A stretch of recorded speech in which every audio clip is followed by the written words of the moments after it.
का मतलब है स्पेसक्राफ्ट का इंजन कक्षा से उल्टी दिशा में फायर किया गया। इसके बाद स्पेसक्राफ्ट ने पृथ्वी के वायुमंडल में प्रवेश किया। वायुमंडल में प्रवेश करने के बाद स्पेसक्राफ्ट के बाहर की पहली तस्वीर सामने आई। ऐसा लग रहा था मानो आग का गोला बन गया है। ऐसा लग रहा था मानो चारों तरफ आग का गोला है। लेकिन जैसे ही पैराशूट खुले, थोड़ी राहत हुई। फिर चारों पैराशूट के खुलते ही तय हो गया कि वापसी सुरक्षित है। ठीक 3:28 पर अपने तय समय से 1 मिनट बाद ड्रैगन कैप्सूल ने समंदर की लहरों को छुआ। पलक झपकते ही रेस्क्यू टीम उनके पास पहुंच गई।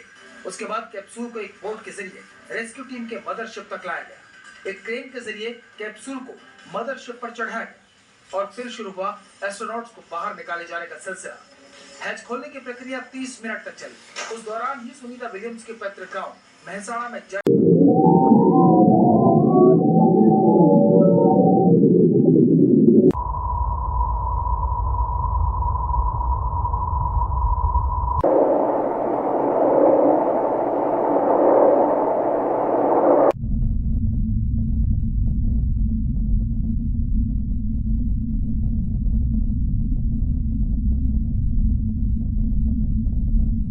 5-8.5 तक आपकी हाइट बताते हैं कि बढ़ जाती है। ये भी बहुत ही अद्भुत आप कह सकते हैं कि चीज है जो स्पेस में देखने को मिलता है शरीर के ऊपर।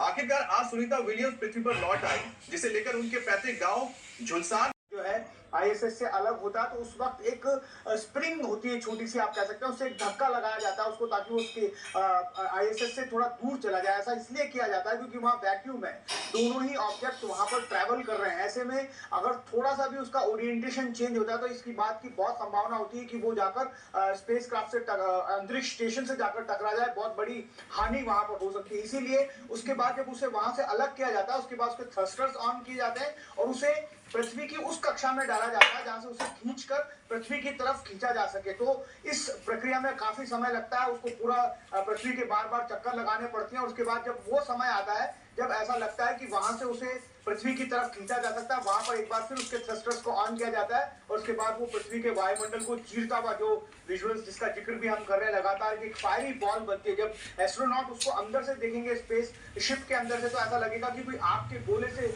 गुजरते हुए वो लोग आ रहे हैं। उसके बाद में फिर जब वो वातावरण को वायुमंडल को चीरने के बाद जब वो पृथ्वी के वातावरण में आ जाता है, उसके बाद पैराशूट डिप्लॉय करते हैं। तो ये जो सारी प्रक्रिया है अभी, तो उसमें तकरीबन 16 से 17 घंटों का टाइम लगता है। और जब ये स्पेसक्राफ्ट यहाँ से जाता है, जब लॉन्चिंग होती है, तब भी इतना ही वक्त लगता है, क्योंकि एक बार पृथ्वी के ऑर्बिट से, क्योंकि जो इंटरनेशनल स्पेस स्टेशन है वो भी अपने एक ऑर्बिट में चक्कर लगा रहा है, फिर ये स्पेसक्राफ्ट भी जाता है अपने एक लोअर ऑर्बिट में चक्कर लगाता है, फिर दोनों का ऐसा ओरिएंटेशन किया जाता है जहां से उसको फिर थोड़ा थ्रस्ट देकर आईएसएस की तरफ भेजा जाता है और फिर डॉकिंग की जाती है। इन प्रक्रियाओं में काफी समय लगता है।